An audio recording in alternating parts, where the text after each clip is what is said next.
l'Association des étudiantes et des étudiants de Laval inscrits aux études supérieures présente, en collaboration avec l'Université Laval, les chaires publiques de l'Allier, un cycle de conférences qui, depuis 1997, donne à des personnalités et des experts l'opportunité de débattre d'une question d'actualité.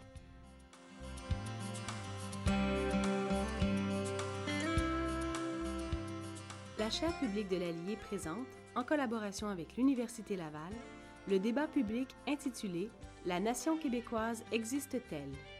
Pour l'occasion, 4 invités ont été réunis.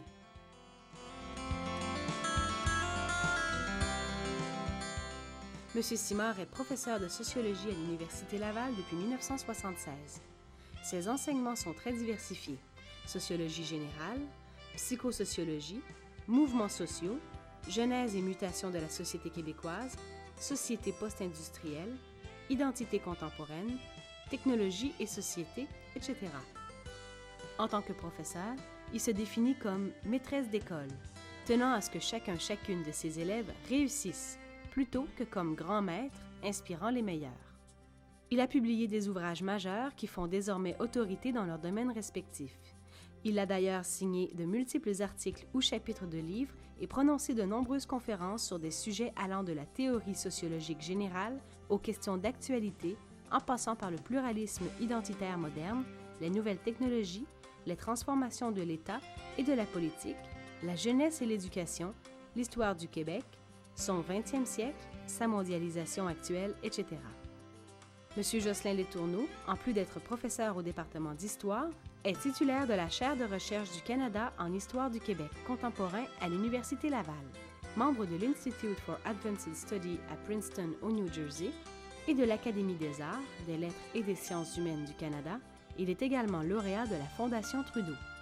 Professeur invité dans plusieurs universités étrangères, il est actuellement en nomination pour un éventuel fellowship du Centre for Advanced Study in the Behavioral Sciences à Stanford, en Californie. Le professeur Letourneau est l'auteur d'une quinzaine d'ouvrages publiés en solo dont il a assuré la codirection.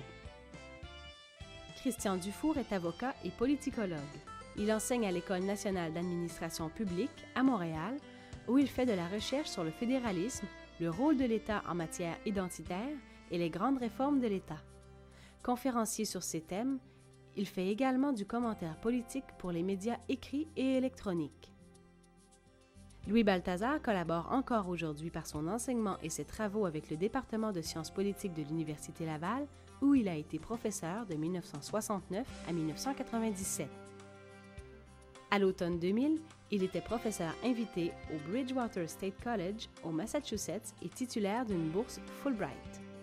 En 2002-2003, il était titulaire par intérim de la chaire Raoul Dandurand en études stratégiques et diplomatiques et professeur associé au département de sciences politiques de l'Université du Québec à Montréal.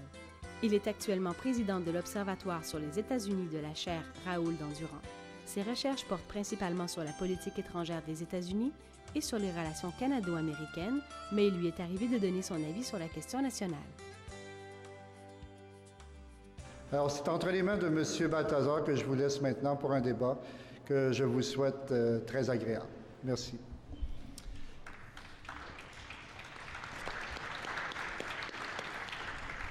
Bonjour à tous et bienvenue, en particulier à ceux qui ne sont pas du campus de l'Université Laval.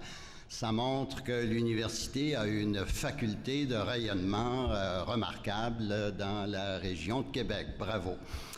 Eh bien, je vais le plus rapidement possible introduire ce débat. Je voudrais d'abord souligner au départ l'accession d'un ancien de la Faculté des sciences sociales de l'Université Laval, du département de sciences politiques auquel j'ai eu le bonheur de donner des cours, Stéphane Dion, qui devient chef du Parti libéral du Canada et qui, ça fait partie du débat, la semaine dernière a souscrit à la reconnaissance par la Chambre des communes de la nation québécoise.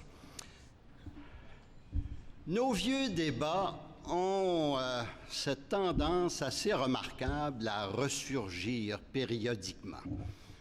Moi, je pensais bien que le Québec était une nation depuis la fin des années 60, alors que l'Assemblée législative s'appelait dorénavant Assemblée nationale. Je pensais bien que cette nation était inclusive à partir du moment où Gérald Godin du Parti québécois lançait son slogan « Autant de façons d'être québécois ».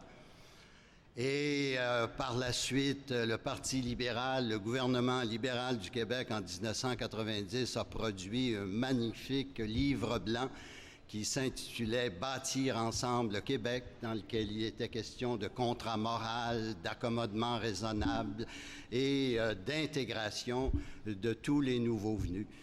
Or, voilà que depuis quelque temps, on remet en doute l'accommodement raisonnable, l'intégration des immigrants, et on va même jusqu'à se poser la question, est-ce que nous faisons partie d'une nation? Est-ce que cette nation est canadienne-française? Et si elle est québécoise, qu'est-ce que ça veut dire? Est-ce que c'est québécois francophone ou etc.? Alors voilà, il faut redéfinir les choses. Et j'ai voulu, en assignant un ordre aux intervenants, commencer par la base, comme nous le faisions autrefois quand on faisait des thèses en philosophie, commencer par définir les termes. Or, un sociologue d'expérience, à ma droite, Jean-Jacques Simard, va nous faire un exposé dans lequel, entre autres choses, il remettra les pendules à l'heure, si j'ose dire.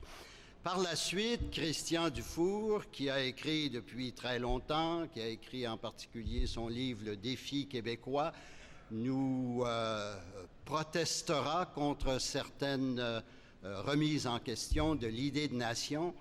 Et Jocelyn Letourneau, par la suite, qui s'identifie comme un post-nationaliste, nous fera état de ses idées sur la question. Donc, chaque intervenant interviendra pendant 15 minutes, sans interruption après chaque intervenant, à la suite, comme ça. Et tout de suite après, au lieu de donner la parole aux intervenants pour qu'ils reprennent le débat, je me dirigerai vers la salle et ce sera à vous de poser vos questions. Et je me suis engagé fermement auprès des intervenants de leur donner à chacun, avant que soit terminée cette session, chacun 5 minutes pour conclure et exposer leurs idées finales. Alors, sans plus tarder, je donne la parole à Jean-Jacques Simard du département de sociologie de l'Université Laval. Mesdames et messieurs, bonjour. Lorsqu'on m'a sollicité de participer à ce débat, c'est il y a plusieurs mois. Il s'agissait de discuter des nations, de la nation. On ne savait pas que l'actualité ajouterait une certaine pertinence immédiate. Et, ça me permet quand même de raccrocher l'actualité de mes propos, puisque on a beaucoup parlé depuis quelques semaines de la reconnaissance du Québec comme nation, mais comme nation sociologique. Ah, voilà mon affaire. La sociologie a associé de singulier dans les différentes disciplines des sciences humaines, d'expliquer par la société. Mais dans quel sens? Là, on remonte assez loin. Montesquieu, qui a aussi fondé les sciences politiques, entre autres choses, disait la société, c'est pas les hommes, mais c'est les rapports entre les hommes. Donc, une société, c'est un ensemble structuré, de rapports organisés, de rapports écologiques à la terre, au temps, économique, politique, culturel. Et ça peut former des ensembles plus ou moins grands. On peut parler de la société du lac Saint-Jean, je peux parler de la société occidentale. Mais Gurvitch, qui est un sociologue de l'après-guerre, avait proposé qu'il existait des sociétés qui, à un moment donné, ont l'air à rassembler, être capables de répondre à peu près toutes les attentes de mutualité et d'interdépendance qui correspondent à une époque dans un monde donné. Et on va appeler ça une société globale, qu'elle englobe l'ensemble des attentes sociales, si on veut. C'est dans ce sens-là que le langage courant a parlé à un moment donné, et parle encore à l'occasion, du Québec comme d'une société distincte, un ensemble structuré de rapports sociaux. Lorsqu'on parle de la nation, là, c'est pas la même chose. On parle des hommes, des êtres humains, du monde en chair et en os, en esprit, en mémoire, et ainsi de suite. Quand on passe à la nation, on passe à un autre type d'ensemble qui apparaît socialement. Le sujet collectif, une subjectivité, et pas un caractère objectif de la société qui est en quelque sorte l'environnement. On dit, je vis dans telle société, une nation est dans telle ou telle société. Alors, c'est dans ce sens-là, je suppose, que certains, on dit, les Québécois forment une nation. Quels Québécois? Ah là, ça se complique. Bien sûr, la nation, comme les sociétés, évolue avec le temps et à mesure que l'ordre social change, la nation s'y redéfinit. Mais elle reste liée, puisque c'est un sujet dans le sens où l'individu est un sujet par une conscience, par un rapport au temps, au passé par exemple. Elle redéfinit sa durée en prêtant attention à sa mémoire, sa perception de soi, son projet aussi, ses trajets, mais son projet, ses intentions partagées, comme Jocelyn l'évoquait tout à l'heure. Puis là, pour construire ensemble ces références intersubjectives communes, plus ou moins durables dans l'histoire, ces appels à l'appartenance, il y a des dimensions diverses qui entrent en ligne de compte et notre langage change. Notre langage reflète ces différences de dimensions. Par exemple, on peut mettre l'accent sur la symbolique partagée, les choses qui ont en gros le même sens pour un sujet collectif. On va alors parler de culture. On va dire qu'il y a une culture ici qui est partagée par des gens.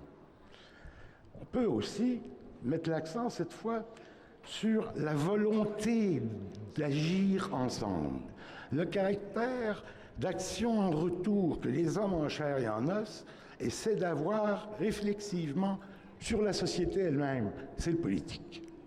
On peut mettre l'accent sur ces traits-là et les modes d'institutionnalisation de la volonté du sujet à signer son monde de façon délibérée, réflexivement, mais aussi par des débats sur les options, les projets, les intentions qui nous animent.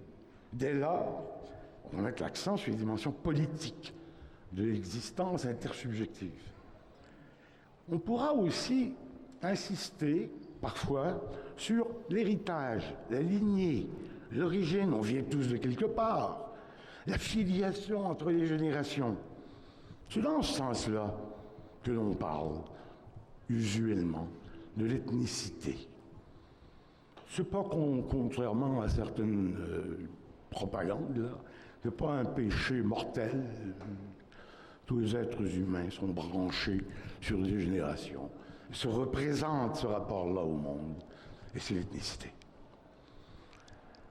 J'ajouterais même qu'en englobant parfois tout ça, il y a une autre notion qui apparaît et qu'on utilise en mettant cette fois l'accent sur les représentations, les interprétations qu'une collectivité intersubjective, qu'on peut appeler une nation, définit son rapport au passé, son rapport au futur, les éléments de la culture auxquels elle tient, ou bien les éléments de politique dans lesquels elle se projette plus ou moins. Et là, à ce moment-là, on met l'accent sur l'identité collective. L'identité, c'est pas une affaire, c'est pas une série de traits. C'est pour ça que ça sert à rien d'en faire un catalogue. Ça change. Ça change subjectivement parce que c'est un rapport partiellement imaginaire, dans le sens où est-ce qu'il faut bien imaginer le rapport au passé et à la continuité. On n'était plus là, l'avenir n'est pas arrivé, on ne connaît pas tous les membres de la collectivité intersubjective où on se situe. Il faut donc, en somme, fabriquer un discours en clair qui définit une conscience perceptuelle subjective de ce qui définit la différence durable et globale qui me met face et par rapport aux autres qui comptent à mes yeux dans le contexte social structuré, socio-historique dans lequel je me trouve. Ce qui est arrivé au 19e siècle et qui nous complique aussi l'usage des termes, en particulier celui de nation, qui peut aussi bien prendre toutes ces dimensions, c'est qu'à partir du 19e siècle, vous savez qu'on a appelé le siècle des nationalités. À la suite des révolutions anglaises, françaises, américaines, il est apparu l'acteur subjectif collectif comme responsable de son destin, tendant à la souveraineté, contre la souveraineté du roi, en l'occurrence.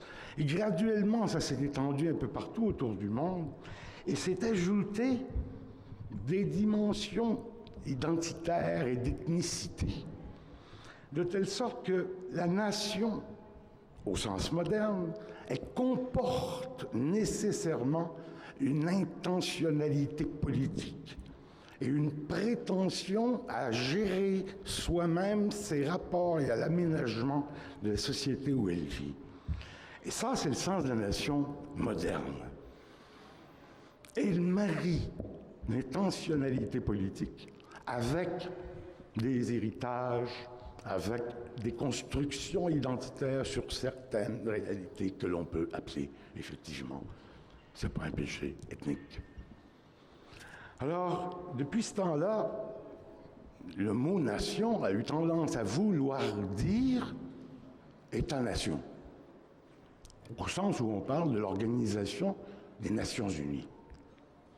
D'où la pertinence d'ajouter dans les débats, ça me fait pas plaisir, mais qu'on reconnaît le Québec comme nation sociologique, mais pas comme État-nation. Ça explique les réserves. C'est mal pensé de la sociologie parce qu'on est assez grand pour comprendre la réalité sociologique des États-nations aussi.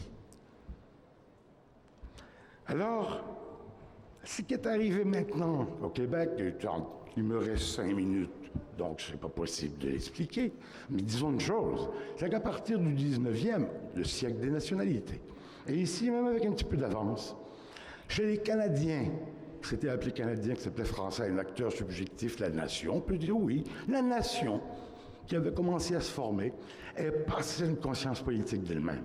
C'est l'épisode de Rébellion qui a consacré ça, mais c'était parti déjà à la fin du 19e et tout. Comme on sait, l'expérience n'a pas donné exactement ce qu'on attendait. Donc il y a eu une espèce de déviation. D'un côté, un repli sur des caractères d'ethnicité, en effet, un peu à part du monde, et puis compromis dans l'institutionnalisation politique de la nation entre une institution substitut qui a organisé la capacité d'agir sur la collectivité, l'Église. Dans ce sens-là, l'Église a été comme un substitut à l'État pour institutionnaliser l'intention politique d'agir sur soi-même.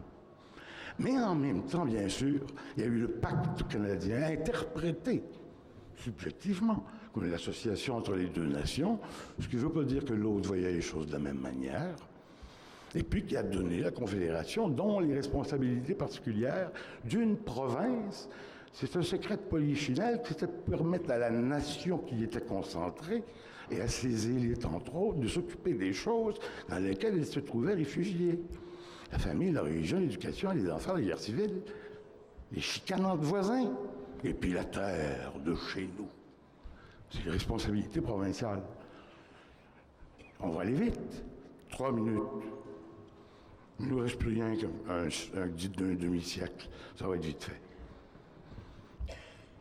À partir du milieu du siècle et avant, puis ensuite, après accélération, après la Seconde Guerre, c'est que dans tous les États capitalistes, toutes les sociétés capitaliste.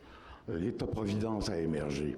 L'État-providence, non seulement les programmes sociaux et tout ça, mais responsable en général de la mise en valeur des ressources humaines, et puis organisateur, orchestrateur de l'aménagement du territoire, et intervenant économique dans le développement. Et ça, c'était la responsabilité des provinces. C'est comme ça que la nation canadienne-française s'est trouvée tout à coup devant la possibilité de s'institutionnaliser politiquement dans un endroit où, comme par hasard, elle possédait la majorité. Ça a donné la Révolution tranquille. Et ça a donné le passage au mot québécois, c'est-à-dire l'identification au territoire politique, plutôt qu'à l'ancienne diaspora essentiellement ethnique qu'était le Canada français. Dans ce sens-là, le passage à la nation politique sur le territoire québécois est accompli. Ce qui reste à voir, c'est si tous les Québécois, Québécois, pareil, c'est plus inclusif, ont le même rapport à la société globale qui est devenue le Québec, qui n'existait pas au 19e. Il existait la diaspora canadienne française, mais ce n'est pas une société globale, elle n'est pas capable de se faire vivre. Le Québec peut se faire vivre. Alors, quel est le rapport à cette société globale chez les acteurs subjectifs du Québec? La question est ouverte, elle ne sera pas tranchée au Parlement d'Ottawa, ni par nous. C'est une histoire à suivre. Suivons-la. Merci.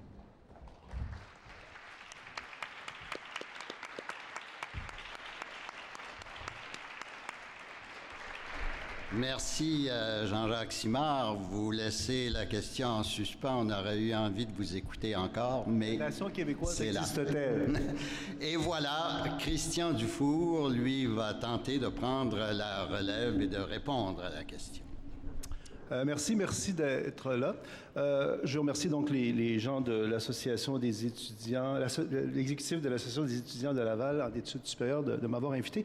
En même temps, je veux critiquer, je dois dire que quand j'ai été invité et j'ai lu la façon dont on présentait le débat, j'ai trouvé ça extrêmement biaisé, en fait. La question devrait être pourquoi la nation québécoise n'existe pas. Hein? Je veux dire, la façon, je l'ai dit tout de suite au monsieur, il me dit « Ah, il est trop tard pour le changer ». Je sais que c'est l'ancien exécutif, donc je peux me permettre la critique parce qu'on présente ça comme incompatible avec les trois peuples fondateurs du Québec. On présente ça comme une affirmation. On dit ne serait-ce pas plutôt une nation inachevée? Dans la mesure où on est dans un milieu universitaire, qu'on ne fait pas de politique, je trouve que c'est une façon biaisée de poser le problème qui invite vraiment à conclure qu'il n'y en a pas de nation. Donc moi, ce que j'ajouterais, moi, ma contribution, parce qu'on m'a demandé d'équilibrer un peu le débat, c'est qu'il me semble que le Québec, c'est clairement une nation en processus de désintégration à la suite de l'abdication des élites. Quelque part. Je pense qu'on peut parler d'une nouvelle trahison des Clercs pour paragrapher Trudeau. Je vais revenir là-dessus. Je voudrais aussi vous dire que la façon dont la question est posée, la nation québécoise existe-t-elle, c'est un peu surréaliste dans le contexte actuel. C'est révélateur. Au moment où, on le sait, il y a une semaine ou deux, il y a eu toute une dynamique politique où il y a eu une certaine reconnaissance du fait que les Québécois formaient une nation à Ottawa. La réaction au Québec, c'est de dire, bon, est-ce qu'on est une nation ou pas, de se poser un tas de vieilles questions. Je trouve ça un peu déprimant et je trouve ça un peu triste, pour être franc. Je trouve que c'est pas très gagnant comme réaction collective à cet égard-là. Et quand j'ai vu ça, je me suis dit, je vais y aller parce qu'il faut être là. Les absents ont toujours tard. Mais je tiens à attirer l'attention là-dessus. La nation québécoise existe-t-elle? On en est encore rendu là. Je voudrais revenir un peu sur l'histoire, parce qu'on a un historien ici, on a un sociologue, parce que l'histoire est intéressante là-dessus. Souvenons-nous que les Québécois, dans le fond, les Canadiens français, la Nouvelle-France, c'était la seule tentative de la France de se transplanter ailleurs, sur le plan identitaire. Et la France, sur le plan historique, la France, c'est la mère des nations modernes. Lorsque les armées de la Révolution française sont à Valmy, ils se battent au cri de « Vive la nation ». Donc, on est le produit, quelque part, de la mère des nations. Donc, c'est clair qu'au Québec, on est une vieille nation. C'est une vieille nation, la nation québécoise. C'est une nation qui a commencé comme une nation canadienne. Les patriotes de Papineau, c'était la nation canadienne, en finale. Ensuite, c'est devenu une nation canadienne-française pendant très longtemps. Les Canadiens français se voyaient comme une nation sans état d'âme. Je vous rappelle là-dessus que John A. Macdonald, le Stephen Harper de l'époque, dans le fond, celui qui va devenir le premier ministre du Canada, disait en 1856, il y a 150 ans. Il faut respecter leur nationalité. Si on les traite comme une nation, ils se comporteront tout comme les gens libres. Lorsqu'il y a eu les débats qui ont amené à la Confédération canadienne, c'est un élément important de dire qu'il y avait une nation au Bas-Canada. Et il fallait en tenir compte. Donc, on est une vieille nation parce qu'on se rattache à ça. Et c'est pour ça que je suis un peu, moi... j'en viens pas de voir qu'à un moment donné, on dit, bon, une nation, il faut construire une nation nouvelle. C'est une vieille nation. Là. On est le produit de ça. Là. On est le produit d'une histoire. Le Québec n'a pas commencé en 1961.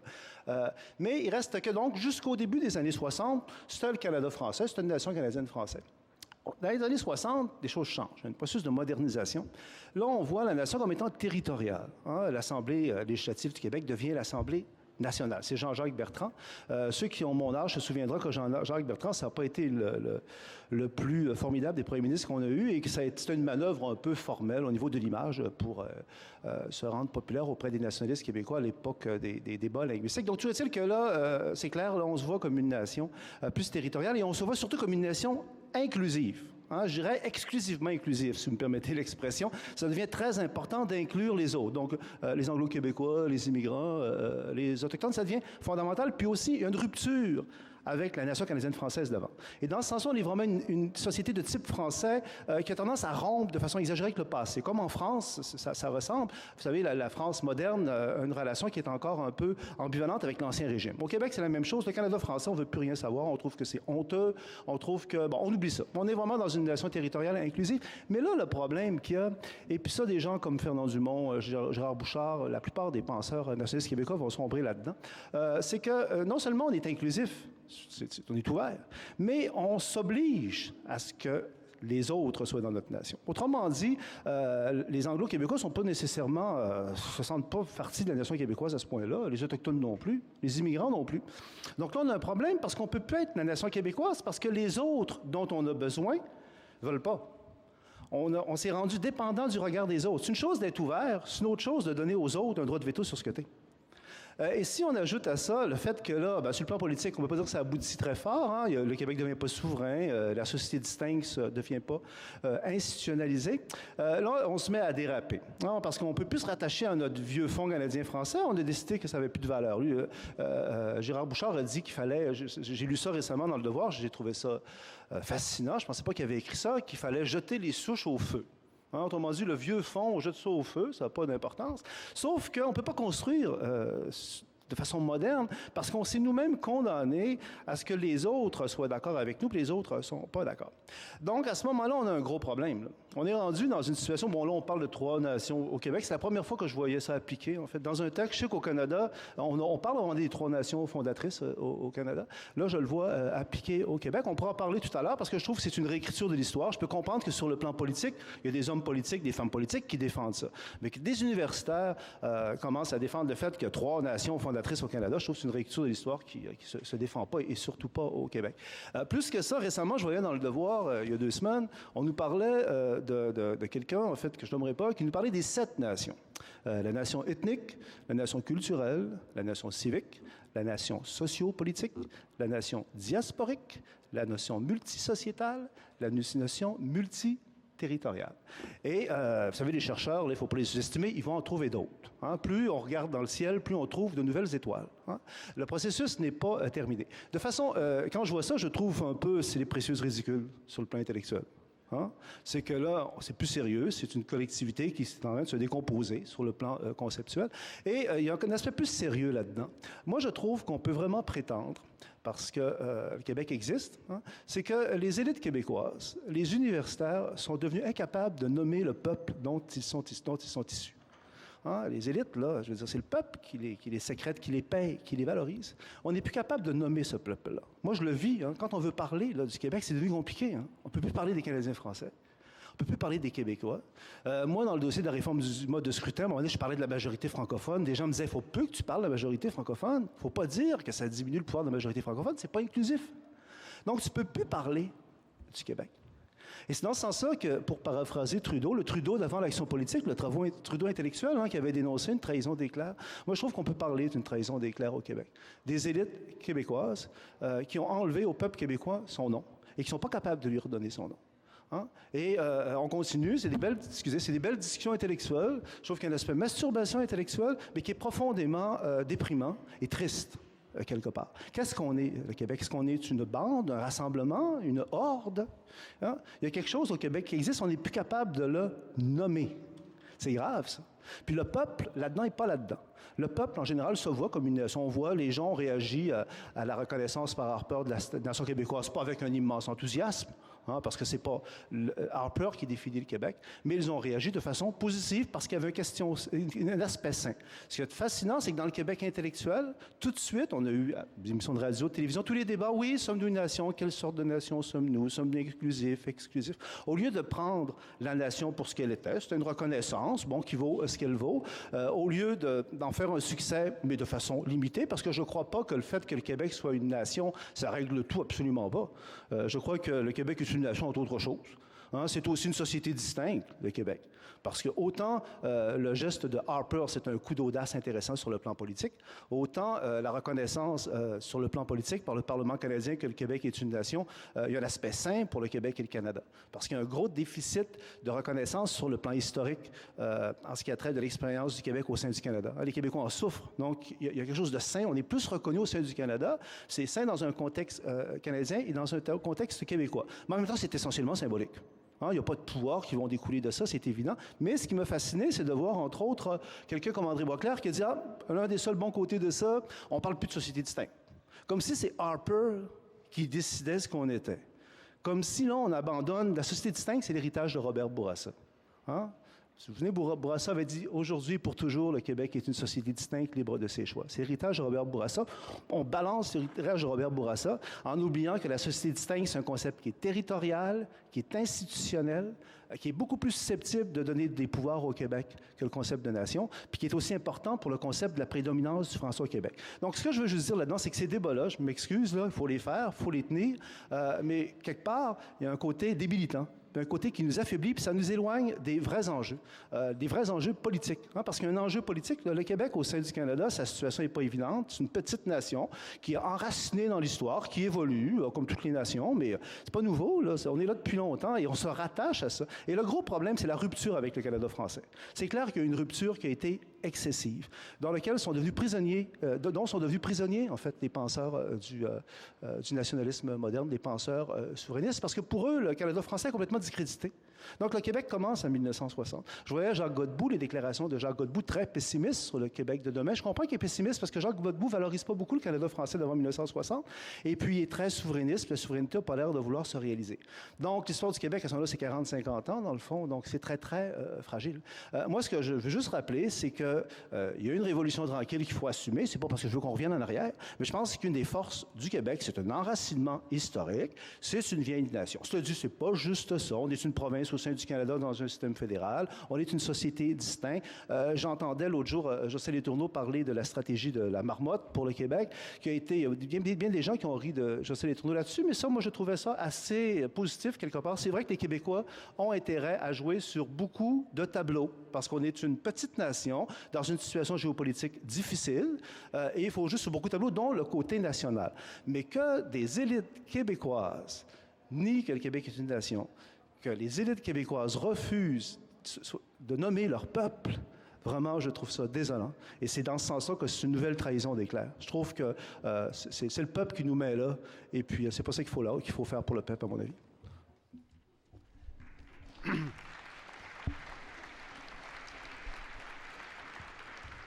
Merci beaucoup à Christian Dufour pour cette discipline. Vous avez parlé pendant exactement 13 minutes et non pas 15, alors je vous en donnerai plus à la fin. Je pense que l'intervenant qui suit, Jocelyn Letourneau, aura quelques petites nuances à apporter aux propos de Christian Dufour, même s'ils sont tous les deux d'accord sur la métaphore de la marmotte. Jocelyn. Merci. Merci beaucoup. Or, le débat actuel sur la nation québécoise est démoralisant pour un universitaire. La raison est bien simple. Ce sont les politiciens et les journalistes qui l'alimentent, le pompent et le dopent. Les premiers sont prêts à dire n'importe quoi, une chose et son contraire, pour obtenir l'assentiment populaire et gagner des votes. Les seconds cherchent à tout prix la nouvelle, quitte à la créer à partir d'anecdotes ou d'affirmations non contextualisées pour vendre de la gazette. C'est ainsi que les débats se forment et se font au Québec, sur la base des déclarations partisanes des uns et des formulations incendiaires des autres. Avance-t-on? Je ne me le demande même plus. La nation québécoise existe-t-elle? Si, pour répondre à cette question, on emprunte le sentier de la rigueur analytique, il n'y a alors aucune place pour l'opinion catégorique. La nation québécoise n'existe pas comme on voudrait qu'elle soit. Peut-être d'ailleurs n'est-ce pas là une bonne question à poser, en ce sens que du point de vue scientifique, rien ne peut apparaître simple et unilatéral. Si, au contraire, on se situe sur le terrain politique pour répondre à la question de l'existence ou non de la nation québécoise, il n'y a pas de place pour une réponse nuancée. Pour un très grand nombre de Québécois, finasser sur l'existence d'une nation québécoise, voire sur son idée, est le plus sûr moyen de se faire harakiri collectif. Pour ces Québécois, la majorité sans doute de ceux qui habitent le territoire du Québec, on ne peut répondre en dilettante ou en professeur à la question de savoir s'il existe ou non une nation québécoise. Cette nation existe, doit exister, au risque que plus rien n'existe du Québec, car à défaut d'être une nation, le Québec n'est plus grand-chose ou ne peut plus prétendre à beaucoup. Au fond, répondre à la question « La nation québécoise existe-t-elle » exige de l'intellectuel qu'il fasse un choix entre le souci de rigueur et le souci de pertinence, pour le dire comme Dumont. Or, ce genre d'alternative me fait horreur. Je déteste trancher entre ce qui est complémentaire. J'admets qu'il est parfois nécessaire de prendre parti. Mais je ne me résigne pas à le faire avant d'avoir épuisé toutes les possibilités de combinaisons gagnantes pour un maximum d'intéressés.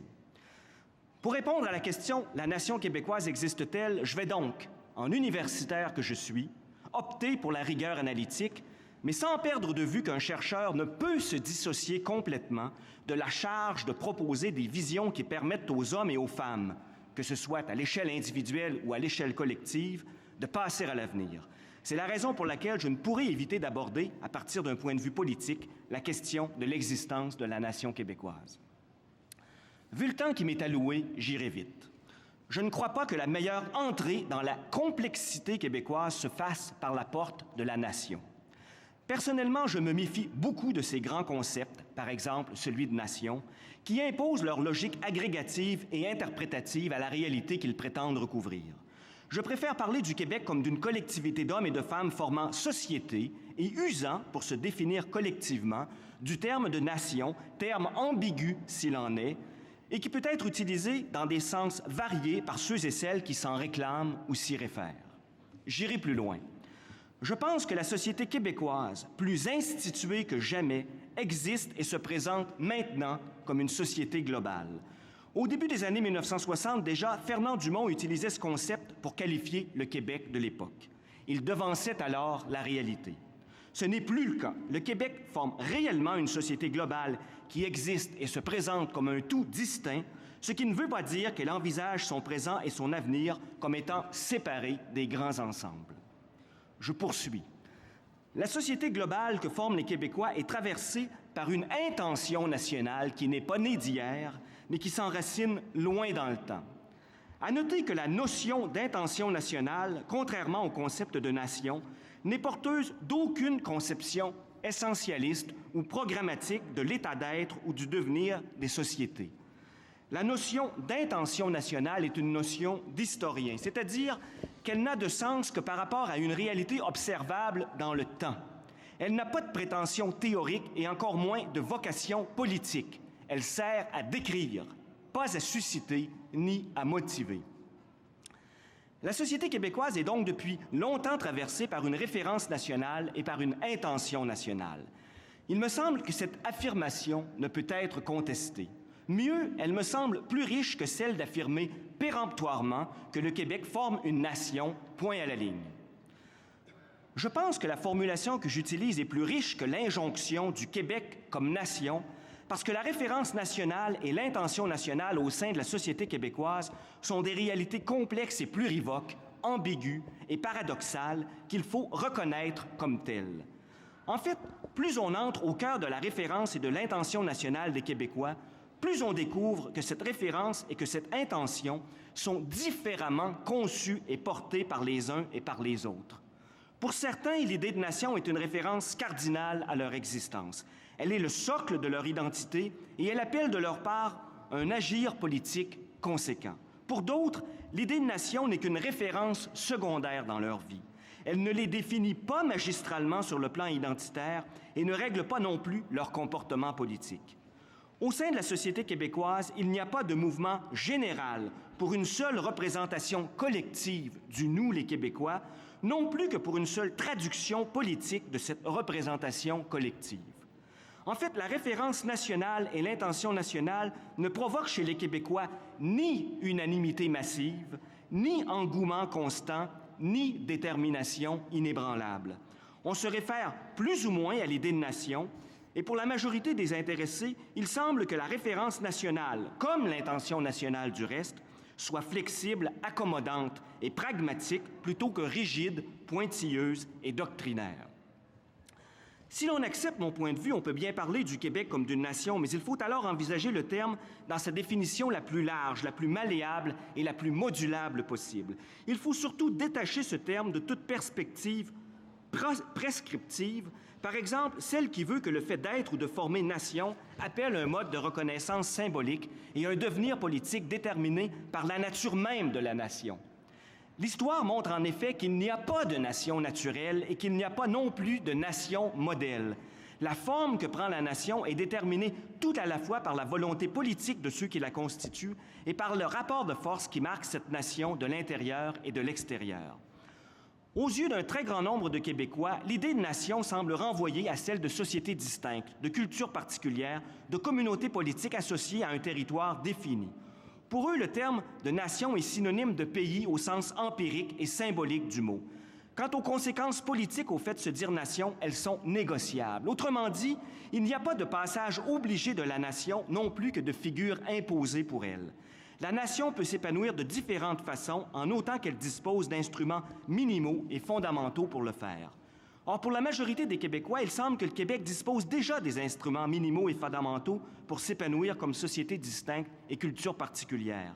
Idem pour ce qui est de s'instituer comme communauté politique. Bien sûr, rien n'interdit d'obtenir davantage de ces instruments, mais ce n'est pas une condition indispensable pour que la nation soit et qu'elle advienne. Aux yeux de la plus grande partie des Québécois, l'idée de survivance et le pronostic d'une éventuelle disparition de la culture québécoise ne valent plus pour penser le devenir de la société québécoise. De toute façon, pour une majorité de Québécois, que l'on reconnaisse ou non la nation québécoise, la société québécoise ou la communauté politique québécoise, celle-ci existe comme un fait sociologique et politique indubitable. J'ai jusqu'ici insisté sur l'idée voulant que d'imposer à la société québécoise le concept de nation québécoise n'allait pas de soi du point de vue de la rigueur analytique, parce que ce concept, à moins de lui retirer toute propriété et prétention interprétative, trahissait la réalité de la référence et de l'intention nationale au Québec plutôt qu'il ne les traduisait. Il est une autre raison pour laquelle le concept de nation québécoise me semble excessif pour décrire la situation présente de la société québécoise. C'est que cette société, au même titre que la société canadienne d'ailleurs, n'existe pas comme nation, du moins pas encore. Non seulement tous les membres de la société québécoise ne se reconnaissent pas dans la nation québécoise ni n'en admettent l'existence, mais cette société est habitée par au moins deux cultures attractives et fortement instituées qui cohabitent plutôt qu'elles ne coalisent et qui surtout ne se réclament pas de la même nation. Cela dit, les choses changent vite. D'ici une trentaine d'années, c'est-à-dire à l'horizon d'une génération, il est possible que le concept de nation québécoise recouvre effectivement ce qu'il prétend représenter.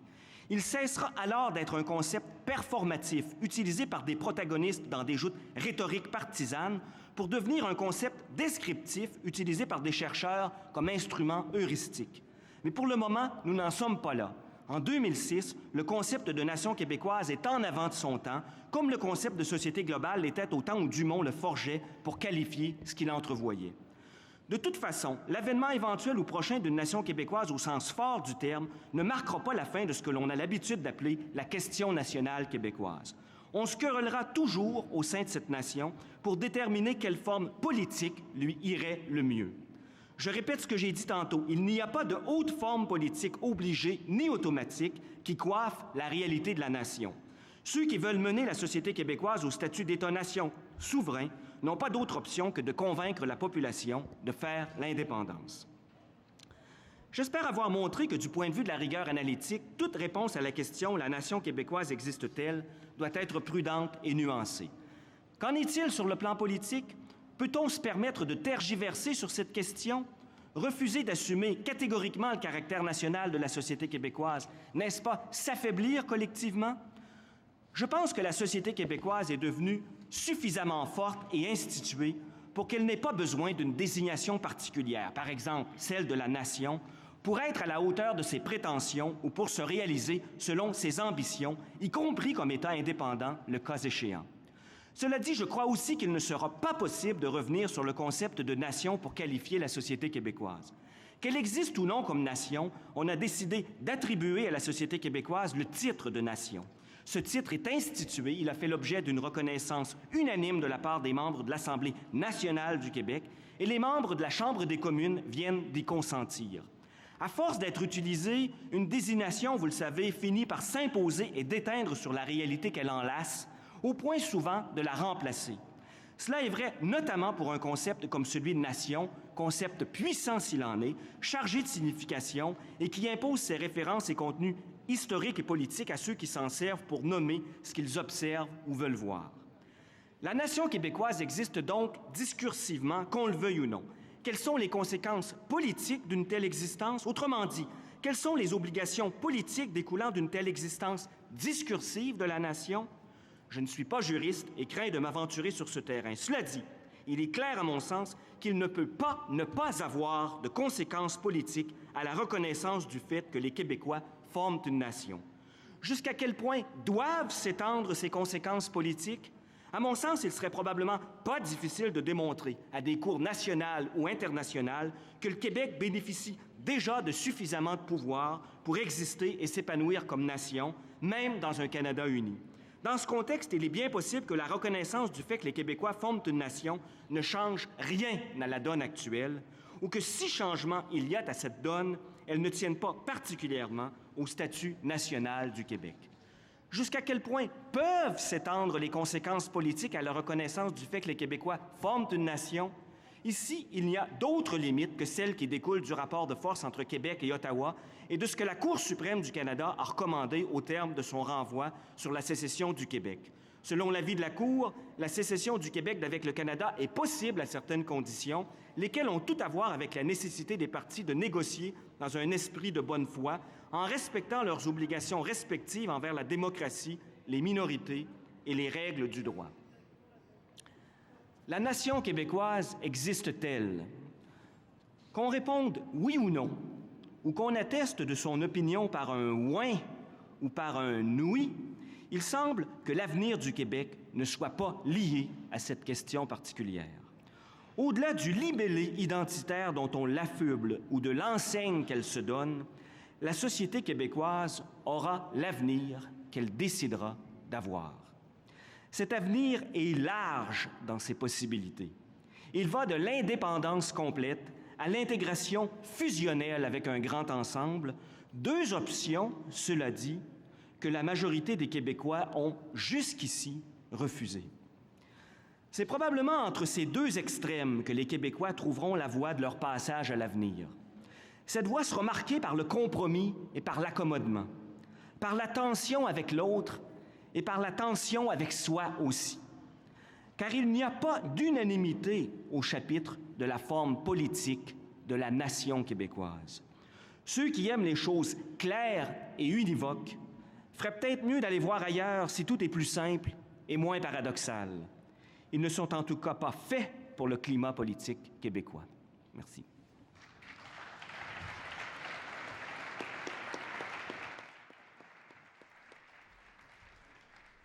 Merci beaucoup, Jocelyn Letourneau, pour cette description de la dynamique fluide du Québec. Si je comprends bien, vous n'avez aucune objection, vous êtes bien d'accord pour employer le mot « nation » à condition qu'on ne lui affecte pas de figure imposée. Alors voilà, tout de suite, nous attendons, messieurs, mesdames, vos questions, vos commentaires à condition qu'il soit bien ciblé et le plus concis possible. Merci. Bonjour, messieurs. Merci beaucoup d'être là. Deux choses m'ont vivement surprise dans vos discours. Premièrement, quand M. Dufour, vous mentionnez que le Québec forme une petite nation, 7 millions d'habitants sur quelques 33 millions, ça fait un cinquième, un peu plus. Je considère que c'est une très grande partie. J'aimerais que vous m'élaboriez un peu votre concept de petite nation. Et si je peux me permettre aussi, quand M. Letourneau, vous dites que le fait d'être reconnu comme une nation par la Chambre des communes, ça change pas grand-chose. Il me semble que ça va être une belle carte de visite pour le Québec sur la scène internationale, pour la diplomatie québécoise, afin de, dans le fond, d'aller négocier éventuellement. Donc, messieurs, merci. D'abord, quand j'ai dit que le Québec formait une petite nation, c'est pas du tout dans un sens péjoratif, absolument pas. C'est, me semble, réaliste. On est quand même 7 millions dans le contexte mondial, c'est pas beaucoup. C'est une ancienne nation, c'est une petite nation. On n'est pas une puissance majeure, qu'on soit au sein du Canada ou qu'on soit indépendant. Donc, c'est absolument pas péjoratif d'aucune façon. Et moi, ce que je défends beaucoup, c'est le fait qu'on est une société enracinée dans l'histoire, qu'on est non seulement une vieille nation, mais qu'on est une vieille démocratie. On a un vieux système de gouvernement de type britannique. On est une des plus vieilles démocraties au monde, alors que dans le Québec moderne, qui se veut très associé à la Révolution tranquille, on a l'impression que beaucoup de gens ont l'impression que le Québec a commencé en 1960 et il y a un affaiblissement identitaire assez évident parce qu'on se coupe de nos racines. Le fait qu'on est une des plus vieilles sociétés nord-américaines, qu'on est une vieille nation, une vieille démocratie, ça nous donne de la force. Et le problème, à mon avis, un des problèmes du milieu intellectuel québécois dans ce domaine-là, c'est qu'on a voulu recommencer à neuf en 1960, en prenant pour acquis que l'indépendance arriverait. Et on s'est coupé de nos racines. On est un peu dans un cul-de-sac parce que, moi, c'est quand même ça un gros problème, là. C'est que les intellectuels québécois ne sont plus capables de nommer le peuple dont ils sont issus. Et ça, c'est, à mon avis, fondamental. Et c'est un affaiblissement, ça. Quand Jocelyn dit le Québec n'est pas qu'une nation, je suis d'accord. Le Québec n'est pas qu'une nation, on est beaucoup de choses. Mais il y a un affaiblissement, on n'a pu être capable de parler du peuple. Moi, je le vis quand je fais mes commentaires politiques. Par moment, tu ne sais plus quel terme employer pour désigner le groupe. Et ça, c'est un vrai problème. Écoutez, il faudra voir jusqu'à quel point la reconnaissance du Québec comme nation pourra favoriser, disons, l'apparition du Québec comme acteur important sur la scène internationale. Mais par rapport à ce que j'ai dit tantôt, je rajouterais juste un point. On ne peut pas prétendre que les choses évolueront dans le cadre du Canada ou dans le cadre général de l'Amérique du Nord comme les choses évoluent en Europe. Il n'y a pas de modèle d'accomplissement national, il n'y a pas de modèle d'achèvement des nations. En d'autres termes, ce qui se passe en Europe et la dynamique politique qui préside à l'aménagement des rapports internationaux et intranationaux en Europe ne peut pas être répliqué dans le cadre du Canada, ni non plus dans le cadre de l'Amérique du Nord. Il y a des équilibres des mots linguistiques, des mots politiques qui prévalent en Europe, qui n'existent pas ici en Amérique du Nord. Donc, j'ai l'impression que cette reconnaissance par la Chambre des communes de la réalité de la nation québécoise entraînera des conséquences dans la mesure du rapport de force qui sera établi entre le Québec d'un côté et le Canada de l'autre, et du bon vouloir des gouvernements qui se succéderont à Ottawa par ailleurs. Donc, ça ne changera pas radicalement la donne existante, mais tout dépendra encore, et je pense qu'on entre aussi au cœur du politique, des rapports de force entre les acteurs principaux. Bonjour, messieurs. Je voudrais d'abord remercier M. Simard pour son exposé. Je trouve ça très intéressant parce qu'il a illustré de façon assez claire ce que le dictionnaire historique de la langue française, publié par Robert, mentionne diachroniquement pour l'évolution du terme « nation ». Deuxièmement, je suis d'accord avec M. Dufour. Je pense que la question est biaisée. La question, en fait, c'est un commentaire qui est relié avec la position de M. Letourneau. À mon humble avis, M. Letourneau semble se tromper de diagnostic, semble poser un diagnostic sans considérer les symptômes, à savoir de ne pas considérer normal l'évolution de la nation québécoise vers, par exemple, son indépendance. À mon humble avis, c'est une marque flagrante ici qu'on a passée sous le tapis, l'aliénation culturelle dont Hubert Aquin mentionnait à la réplique du texte de Pierre Letourneau qui a été mentionné tantôt. Donc, la question, en ce sens, est biaisée. Ce n'est pas la nation québécoise existe-t-elle, mais quel est le devenir de la nation québécoise aujourd'hui et prochainement, qu'on réécrit toujours selon les perspectives subjectives que M. Simard a illustrées. Ensuite, je pense que la problématique la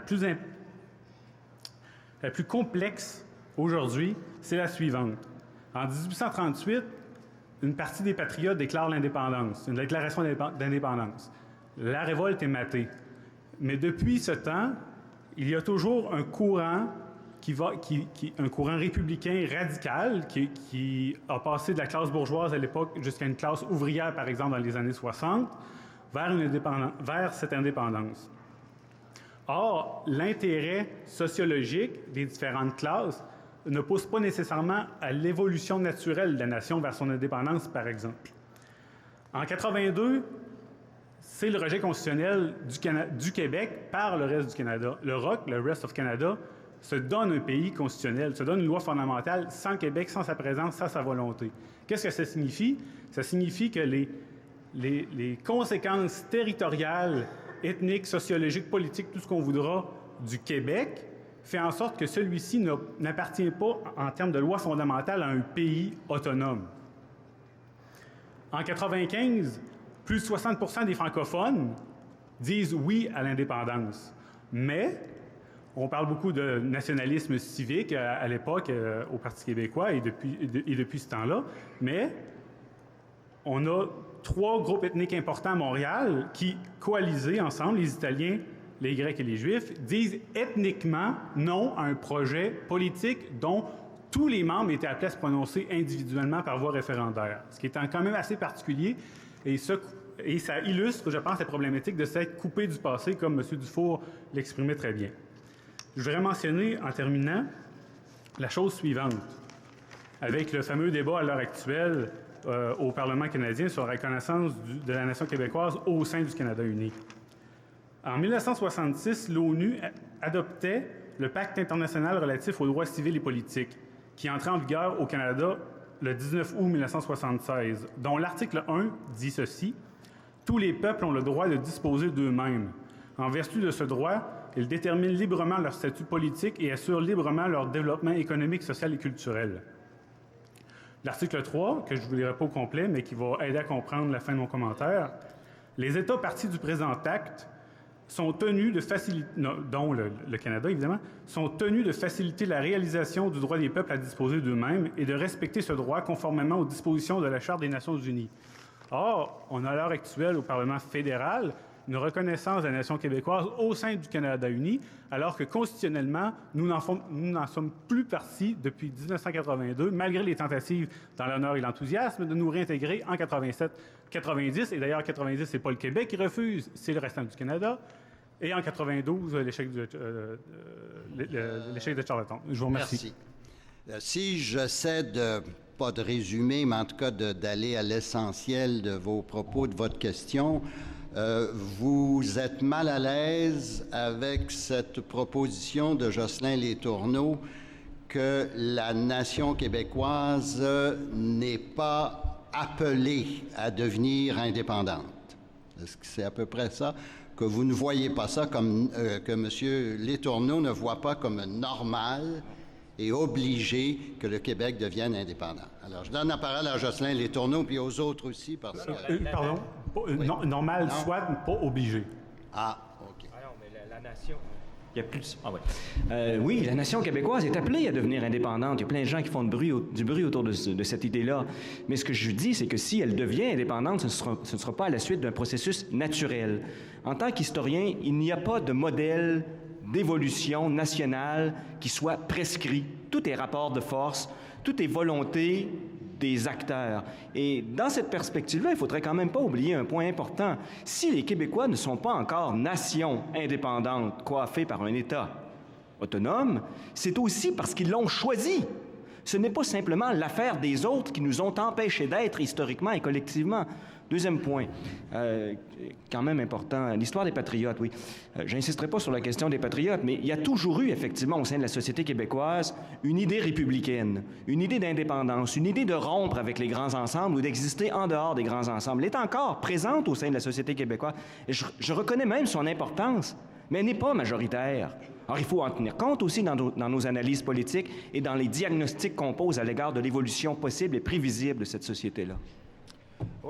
Moi, un point sur lequel je voudrais attirer l'attention, c'est que si la nation, c'est pas la fin du monde, ça me semble être quand même important qu'on ne nie pas qu'elle existe. Parce que quand on est en face d'un phénomène national, plus tu nies ce phénomène-là, plus tu le stimules de façon négative.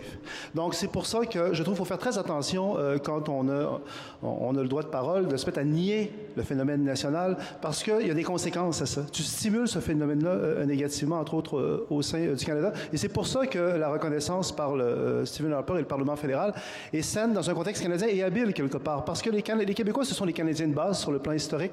Et dans la mesure où ils sont plus reconnus, il y a une reconnaissance symbolique, un peu émotive, ils vont plus jouer le jeu du Canada. À mon avis, j'y crois. Et l'autre point, je pense qu'il ne faudrait pas oublier, c'est que les Québécois, les ancêtres des Québécois, c'est la nation fondatrice du Canada. On parle souvent des 3 peuples fondateurs ou des 2 peuples fondateurs.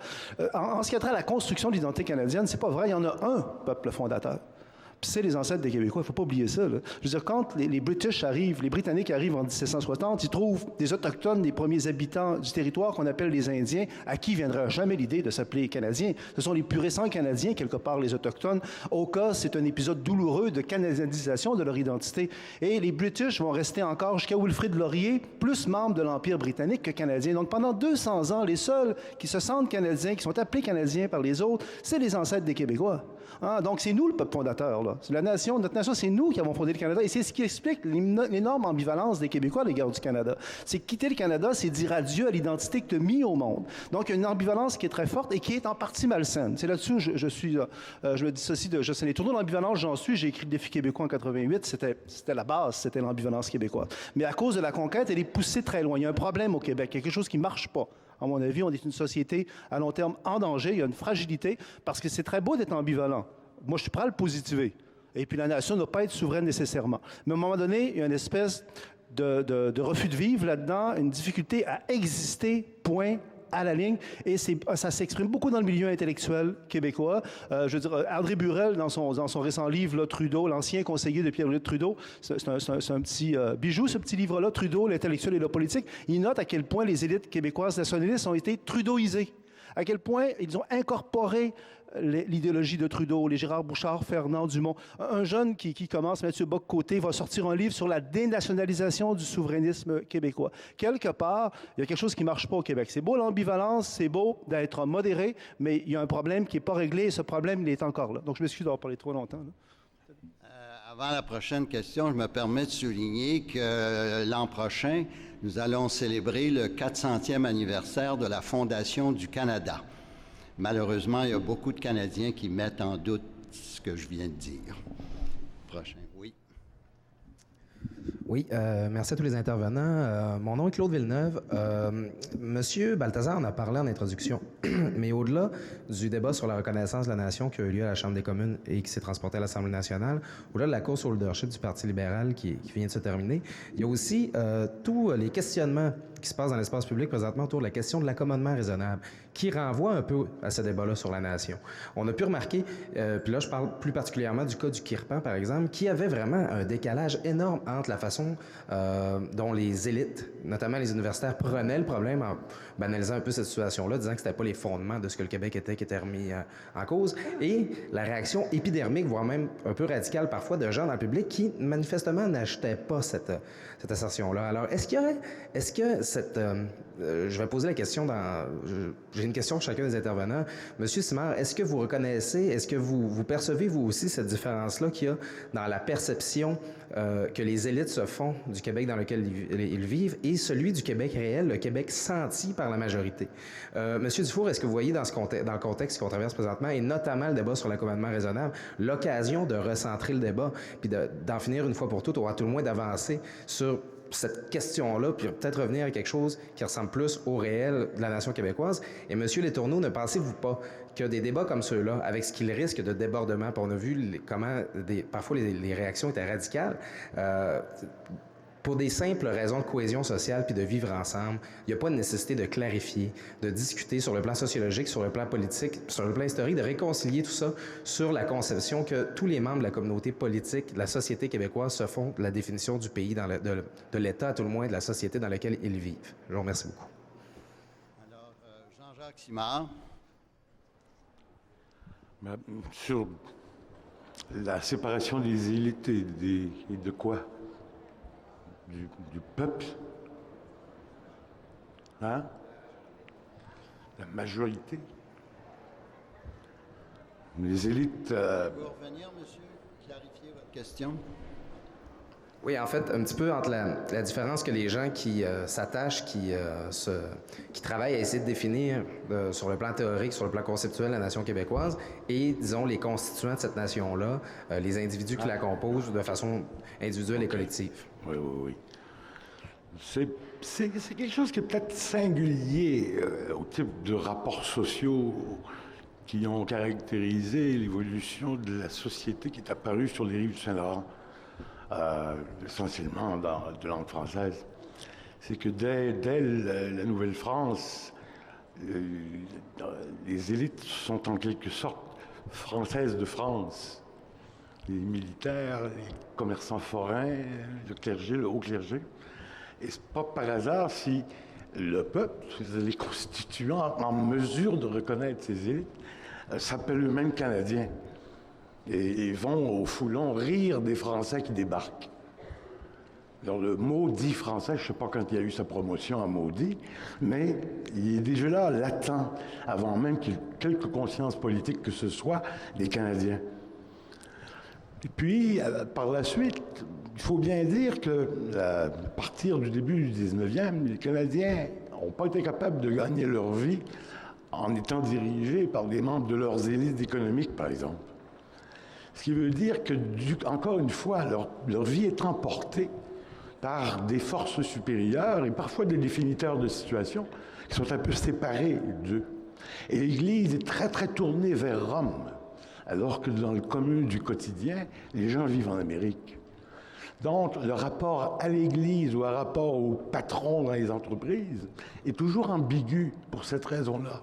Tu ne peux pas te projeter intégralement à tes élites, ce qui réduit en quelque sorte leur capacité d'informer le destin commun. C'est des choses qui se sont un peu refermées au moment de la Révolution tranquille, parce qu'on a repris comme collectivité subjective, les élites ont repris pied, par exemple, sur le terrain économique, dans la décision politique sérieuse, grâce à l'augmentation formidable des responsabilités de l'État dans le développement. Et puis, ma foi, il reste que les élites du discours, et en particulier les élites qui s'occupent de définir la nation, peut-être sont-elles plus, à cause d'une continuité historique, peut-être sont-elles plus éloignées de leurs constituants, mais là, moi, j'en serais passablement moins sûr. Mais dans l'ensemble, un certain désarrimage subjectif à l'intérieur de la nation française d'Amérique, ça remonte à la Nouvelle-France. Oui, d'abord, je rappellerai que je trouve, moi, que les élites intellectuelles québécoises ont échoué dans la mesure où elles ont enlevé son nom à leur peuple, au peuple dont elles étaient issues, sans leur en redonner un autre. C'est un peu prétentieux de dire abandonner d'être Canadien-Français, puis ensuite d'accoucher d'une idéologie tellement inclusive. C'est une chose d'être ouvert, mais c'est tellement inclusif qu'on est soumis au regard de l'autre, à l'approbation de l'autre, donc on n'est plus rien. Pour parler de l'accommodement raisonnable, je trouvais que c'est une très bonne question. Ça, c'est vraiment un domaine où c'est pas la nation qui est intéressant comme concept, qui est utile comme concept. La nation, c'est utile au niveau symbolique, à mon avis, au niveau émotif, au niveau de la reconnaissance. Mais ce qui est le plus intéressant dans ces dossiers-là, c'est la société distincte. C'est clair que dans ce domaine-là, le Québec est une société distincte. On est une société de type français où la laïcité, sans que ça soit comme en France, est plus importante au Québec Québec que dans le reste du Canada. On sait que c'est un des acquis de la Révolution tranquille, le fait qu'on valorise un aspect laïque. Alors, le fait que le Québec ne soit pas reconnu constitutionnellement comme société distincte au sein du Canada, là, on paye le prix. Si l'accord du Lac-Meech avait été entériné, s'il y avait une clause d'interprétation de la Constitution qui obligeait la Cour suprême à tenir compte du fait que le Québec est une société distincte, je pense que c'est un domaine où les avocats du Québec pourraient plaider pour un accommodement raisonnable à la québécoise, en disant, écoutez, on est pour l'accommodement raisonnable, mais on est une société différente dans ce domaine-là. Donc, c'est pour ça que les jugements de la Cour suprême de l'année passée n'ont pas passé au Québec. Ça n'a pas passé. Moi, j'ai rarement vu, en fait, une réaction aussi négative au sein de la population à l'égard de décisions qui, dans un contexte canadien, pouvaient se défendre, mais appliquées au Québec, on ne tenait pas compte de quelque chose qui s'appelle la société distincte. C'est pour ça que je trouve que vive la nation, mais balançons pas par-dessus bord la société distincte. Il faut additionner, il faut prendre ce qu'on a. Moi, j'ai été troublé par la difficulté des souverainistes à se saisir d'un succès.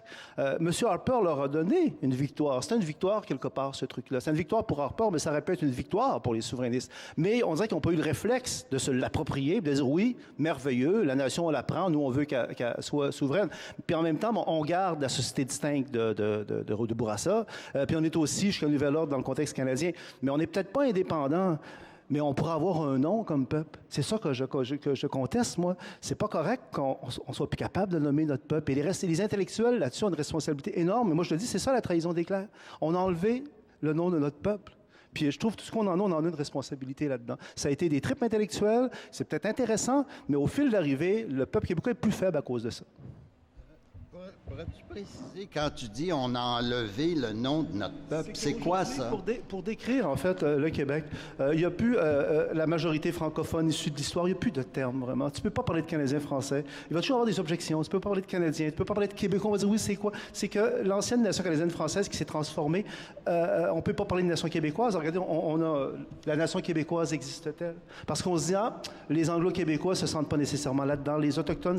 Donc, les nouveaux concepts ne sont pas opérationnels sur le plan politique. On a balancé par-dessus bord les anciens concepts. Et moi, je le vis, quand on parle du Québec, on trouve des périphrases. Il faut dire, on ne peut plus trop parler. Il y a une espèce de problème qui est assez fondamental là-dedans. Là, je veux dire, notre peuple n'a plus vraiment de nom. C'est quoi le nom? Les Canadiens français, ça fait archaïque un petit peu. Quand tu parles des Québécois, tu parles-tu juste des francophones ou tu parles des autres? Majorité francophone? Non. Il faut quand même pas mêler les choses. Là. Je pourrais revenir en finale là-dessus, mais je pense que on dit que je suis un chantre de l'ambivalence, pas en ce qui touche à la fonction sociale de l'intellectuel. Ou on est un chercheur, ou on est un politicien. Mais les chercheurs déguisés en politiciens sont des gens qui sont probablement plus dangereux que les chercheurs qui assument leur rôle de penseur en fondant leur entreprise intellectuelle dans la rigueur analytique. Pour moi, ça, c'est une différence, une distinction tout à fait absolument claire. Mais je remercie notre ami pour sa question. C'est une très bonne question. Et je pense effectivement que le débat qui s'est amorcé là, sur la question de l'accommodement raisonnable au Québec est un débat absolument fondamental. Jusqu'à quel point une société libérale comme le Québec peut-elle construire de la convergence sociétale? Parce qu'à écouter bien des gens, on a l'impression que si on ne converge pas ensemble, collectivement, vers une grande épiphanie salutaire, la société va se désintégrer. Je m'excuse, on n'en est pas là. Une société, pour moi, c'est un amalgame en tension. La tension est au cœur même de la construction des sociétés.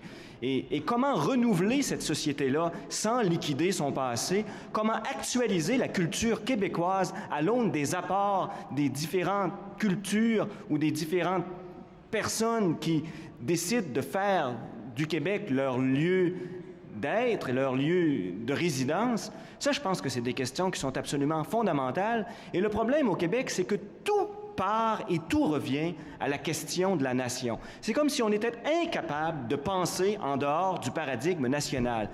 C'est pour ça que je dis vivement peut-être le post-nationalisme, au sens où on va être capable non seulement de s'assumer dans ce qu'on est, dans ce qu'on a été collectivement, dans les choix que l'on a faits dans le temps, mais aussi être capable de se percevoir bien au-delà des matrices, le terme est probablement le plus éloquent, des matrices qui nous ont permis de nous apercevoir et de nous définir jusqu'à maintenant.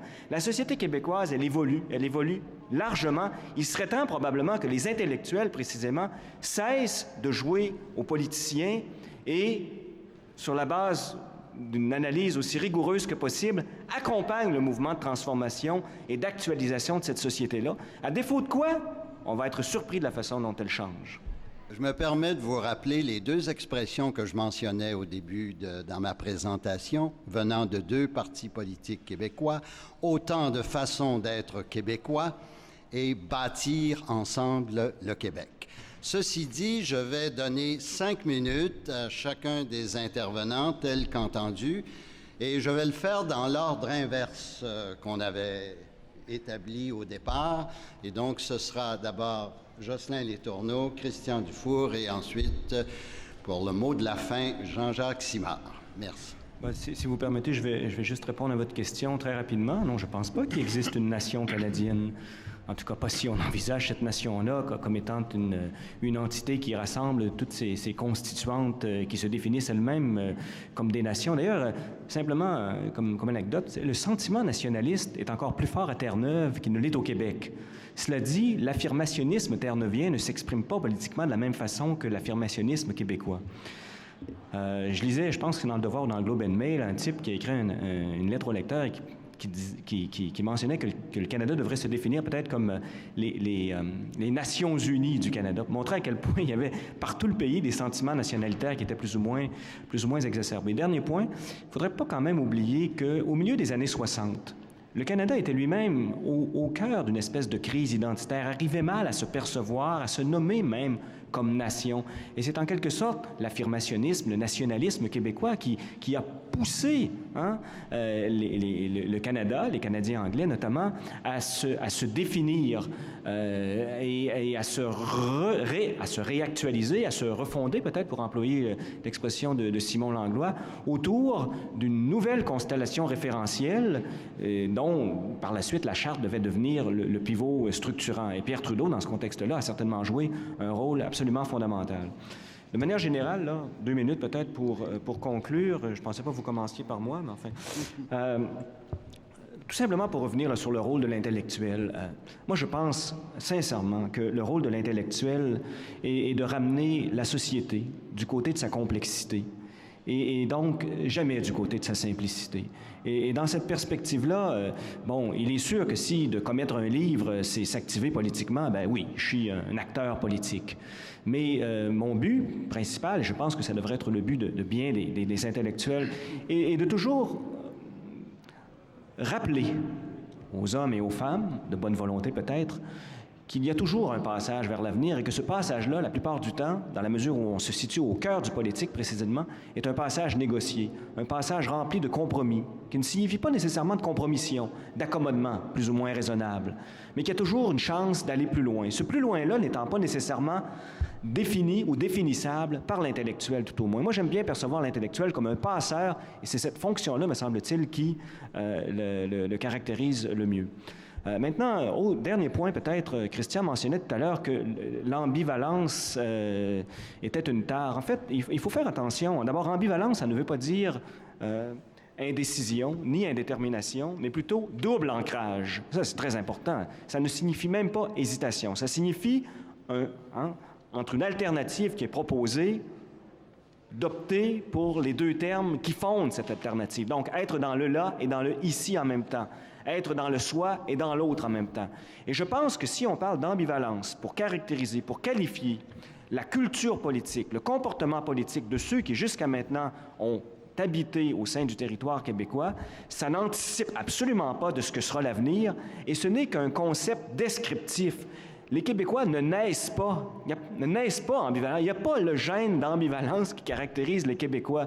C'est tout simplement, je dirais, un comportement, un agir politique qui est vérifiable, qui est observable sur le long terme et qui se manifeste de la façon suivante. Élire, par exemple, un gouvernement fédéraliste à Québec en lui demandant, en quelque sorte, de se comporter comme un gouvernement nationaliste. Élire un parti nationaliste à Ottawa, mais en lui demandant de jouer le jeu du fédéralisme canadien. Il me semble que la notion d'ambivalence décrit bien ce terme-là. Mais la notion d'ambivalence n'est pas un concept essentialiste, ni non plus programmatique. Et, enfin, on peut le considérer effectivement comme une tare. Je pense qu'il y a beaucoup d'acteurs politiques au Québec qui considèrent cette ambivalence-là comme une tare. Moi, je ne me permets pas de porter jugement là-dessus. J'observe tout simplement, disant que ce concept-là nous permet, me semble-t-il, efficacement, de manière opérationnelle, de décrire le comportement politique jusqu'ici des Québécois, et que par ailleurs, si on regarde cette société, là je partage l'avis de Christian et de plusieurs autres, ben c'est quand même sur le plan matériel une société qui est enviable, et sur le plan politique, une société qui est ce qu'elle est, mais on ne peut pas dire qu'elle est inachevée ou inaccomplie parce qu'elle n'a pas le chapeau d'État souverain. Moi, je suis étonné de voir Jocelyn Letourneau, qui se dit scientifique et rigoureux, me faire dire que j'ai dit que l'ambivalence était une tare, alors qu'il sait bien que le défi québécois, le livre qu'il m'a mis au monde sur le plan d'analyse politique, et avant qu'il écrive quoi que ce soit, est essentiellement axé sur la mise en évidence de l'ambivalence québécoise. C'est pas ça que j'ai dit du tout, là. Faut pas me faire dire ce que j'ai dit. J'ai dit que l'ambivalence, c'est clair que c'est fondamental au Québec, ça va toujours rester, il y a des éléments positifs, mais à un moment donné, c'est poussé trop loin. Il y a un effet pervers de la conquête. C'est ça que j'ai dit. Donc, qu'on ne me fasse pas dire que l'ambivalence est une thèse parce que c'est une tare, parce que j'ai écrit exactement le contraire. Et je suis un de ceux qui a fait ressortir ça. Donc, quand on se prétend scientifique et rigoureux, on l'est. On ne déforme pas Je m'excuse, là, mais je trouve qu'il faut quand même... OK, donc, je veux juste finir en parlant, moi, peut-être pas de science, mais de mes étudiants. Moi, j'enseigne, et lorsque il y a eu le dossier sur la reconnaissance de la nation québécoise par Stephen Harper, j'ai demandé à mes étudiants qu'est-ce qu'ils en pensaient. Et à l'ENAP, on a des classes exceptionnellement multiculturelles à Montréal. On est au centre-ville de Montréal. Moi, j'ai à peu près la moitié des gens qui viennent d'ailleurs, et souvent, c'est très récent. Donc, je les ai obligés à dire comment vous réagissez, vous? Est-ce que vous trouvez que c'est une bonne chose, c'est pas bon, c'est insignifiant? Plusieurs choses sont ressorties. Tout d'abord, à quel point les francophones de souche, si je peux me permettre cette expression-là, je ne sais pas trop quoi dire, moi, que ceux qui n'étaient pas des immigrants, il y avait de la difficulté à en parler. Il disait, les gens pensent que tel chroniqueur, vous, ce que vous en pensez. Il y avait beaucoup de scepticisme, de fatigue, d'ironie. On y croyait pas beaucoup. Il y a une fatigue énorme. Ceux qui réagissaient de la façon la plus positive, c'était vraiment les gens qui venaient d'ailleurs, qui disaient, bien, écoutez, c'est un succès pour le Québec. Quand même, ça s'est fait sans violence. Chez nous, on a des gros combats politiques, puis souvent, ça dérape. Les Québécois sont reconnus comme nation, ça s'est fait pacifiquement. Des jeunes francophones de Chouche-Geste, une coquille vide. Un autre qui venait d'ailleurs dire, bien, la coquille vide, on peut la remplir. Peut-être que dans le film... Et ce qui m'a frappé, c'est l'énorme fatigue du Québec francophone. Suite aux luttes politiques qui n'ont pas abouti. Donc, il y a un affaiblissement identitaire qui est un problème. Moi, je ne suis pas jovialiste. Là. Je crois que le Québec d'aujourd'hui a bien de belles qualités, mais l'avenir est quand même pas rose, parce que cette fatigue-là, elle pénètre toute nos sociétés. Elle se manifeste, entre autres, dans ce débat sur la nation, où on en est rendu à dire la nation québécoise existe-t-elle? On en est encore là. C'est surréaliste dans le compte de ce qui se passe sur le plan politique. On devrait dépasser ça, justement. Et ne pas nier la nation. Parce que l'on dit, en la niant, on ne la dépasse pas, on reste dans les vieux débats. C'est évident qu'il y a une nation québécoise passant à autre chose. Mais la classe intellectuelle ne veut pas passer à autre chose parce que c'est trop jouissant, dans le fond, de parler des nations ethniques, culturelles, civiques, sociopolitiques, diasporiques, multisociétales, multiterritoriales. C'est un peu décadent. Merci, Christian. Jean-Jacques Simard. Juste un petit mot sur la symbolique des appartenances. Je voudrais dire au monsieur qui déplorait que la fleur de lys dont se réclame Le Pen se trouve sur le drapeau québécois, que, premièrement, la plupart des gens ne savent pas ce que ça veut dire, mais il faudrait remarquer aussi que s'y trouve la croix, celle qui était invoquée par Benoît XVI, qui, de sa jeunesse, était membre des jeunesses hitlériennes. Alors, c'est pas gay. Ça aurait pu être pire, remarquez, parce que dans les versions originales, il était question de mettre en plein milieu un beau gros Sacré-Cœur transpercé d'épines dégoulinant du précieux sang. Duplessis ou d'autres ont dit, ben là, mettez-en pas trop. Ouf, on a échappé cet aspect-là quand même.